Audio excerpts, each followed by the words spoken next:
সকল মুসলিম নাকি জান্নাতে যাবে? আমল যতই ভালো হোক, যদি অমুসলিম ভালো কাজ করে তাহলে কেন তারা জাহান্নামে যাবে?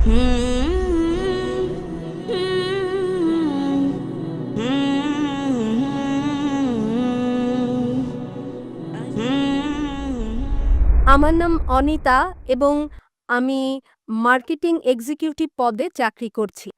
আমি জানতে চাই যে শেষ পর্যন্ত সকল মুসলিম নাকি জান্নাতে যাবে এবং যারা অমুসলিম তারা সবাই জাহান্নামে যাবে। তো আমি এ বিষয়ের ব্যাখ্যা জানতে চাচ্ছি।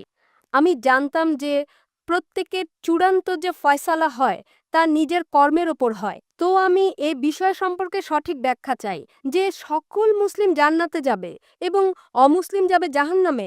যদি সবাই তারা ভালো কাজ করে, যদি অমুসলিম ভালো কাজ করে তাহলে কেন তারা জাহান্নামে যাবে? বোন সুন্দর প্রশ্ন করেছেন যে ওনার এক বান্ধবী বলেছেন যে যারা মুসলমান তারা আখিরাতে জান্নাতে যাবে, অমুসলিমরা যাবে দোজখে।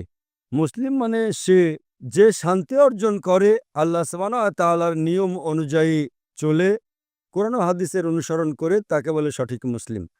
এটা একেবারে সঠিক যে কর্মগতভাবে যে সঠিক মুসলমান সে ইনশাল্লাহ জান্নাতে যাবে। কিন্তু আপনার প্রশ্ন হচ্ছে যে অমুসলিম ভালো কাজ করে সে কেন জান্নাতে যাবে না? বোন, জান্নাতে যাওয়ার জন্য শর্ত আছে 4টি।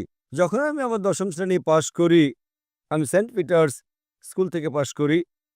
যখন আমি আইসিএসসিতে ছিলাম 10ম শ্রেণীতে, তখন পরীক্ষাতে আমার 6টি আবশ্যকীয় বিষয় ছিল: ইংরেজি, গণিত, বিজ্ঞান, ভূগোল, ইতিহাস, হিন্দি। 6টি বিষয় আবশ্যকীয়। 6টি বিষয় পাশ করাটা জরুরি ছিল। একইভাবে মানুষকে জান্নাতে যেতে হলে 4টি শর্ত রয়েছে।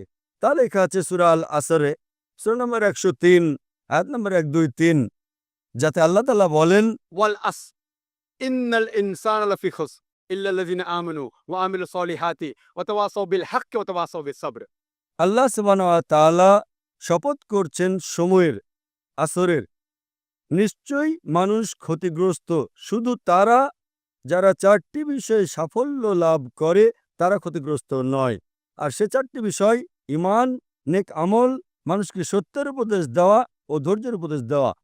যেমন ধরেন, যদি আমি অঙ্ক, ইংরেজি, ইতিহাস, ভূগোল, বিজ্ঞানে 99% নাম্বার পাই, 99%, এবং হিন্দি বিষয়ে শুধু আমি 10% পাই এবং পাশের নম্বর 40% হয়, পাশের জন্য 40 নম্বর প্রয়োজন। যদি একটা বিষয়ে আমি হিন্দিতে 10% নাম্বার পাই এবং বাকি 5টা বিষয়ে 99% নাম্বার পাই, তখন কি আমি 10ম শ্রেণী পাশ করতে পারবো কি না? বোন, আমি আপনাকে জিজ্ঞেস করছি, আমি 10ম শ্রেণী পাশ করতে পারবো কি পারবো না?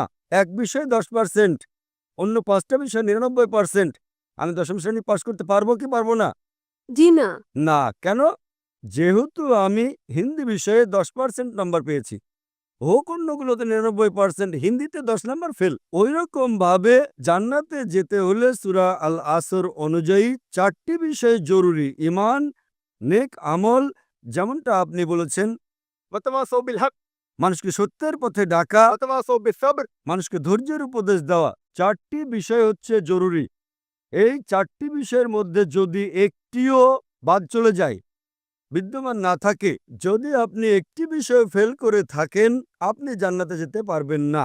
যদি আপনি বলেন যে আপনি খুব ভালো মানুষ, আমলের দিকে আপনি খুব ভালো আমল করেন, ধরে নিলাম যে আপনি 99 নাম্বার পেয়েছেন আমলে, কিন্তু ঈমানে তো ফেল করেছেন। আপনি এটা মানেন না যে আল্লাহ এক এবং মুহাম্মদ সাল্লাল্লাহু আলাইহি ওয়াসাল্লাম শেষ পয়গম্বর, যা সকল ধর্মগ্রন্থের মধ্যে লেখা আছে। তো আপনি ঈমানে ফেল। আপনি যতই নেক কাজ করেন, 99% নাম্বার পান, 100 নাম্বার পান, বাকি 3টা অংশে কিন্তু ঈমানে ফেল হলে তো আপনি জান্নাতে যেতে পারবেন না। এই একইভাবে যদি কোনো মানুষ হয় নামে মুসলমান, ভালো কাজ করে না, নেক আমল করে না, ওয়া তাওয়াসাউ বিল হক আহ্বান করছে না লোকদের, সত্যের পথে ডাকছে না, কিংবা মানুষকে ধৈর্যের উপদেশ দিচ্ছে না, শুধু নামে মুসলমান, মোহাম্মদ, সুলতান, জাকির, আব্দুল্লাহ, তো সে জান্নাতে যাবে না। তাকে জান্নাতে যেতে হলে ঈমান, নেক আমল, মানুষকে সত্যের উপদেশ ও ধৈর্যের উপদেশ দেওয়া, 4টি বিষয় দরকার। এই জন্যই আপনার আমল যতই ভালো হোক, যদি ঈমান না থাকে যে আল্লাহ এক এবং আল্লাহ তাআলা ছাড়া অন্য কারো ইবাদত করা উচিত নয়, এবং এটাতে ঈমান নেই যে মুহাম্মদ সাল্লাল্লাহু আলাইহি সাল্লাম শেষ পয়গম্বর, তা আপনি জান্নাতে কখনোই যেতে পারবেন না। বোন, আপনি কি আমার উত্তরে সন্তুষ্ট হয়েছেন? জি হ্যাঁ, ধন্যবাদ ব্যাখ্যার জন্যে। আপনাকেও স্বাগতম বোন।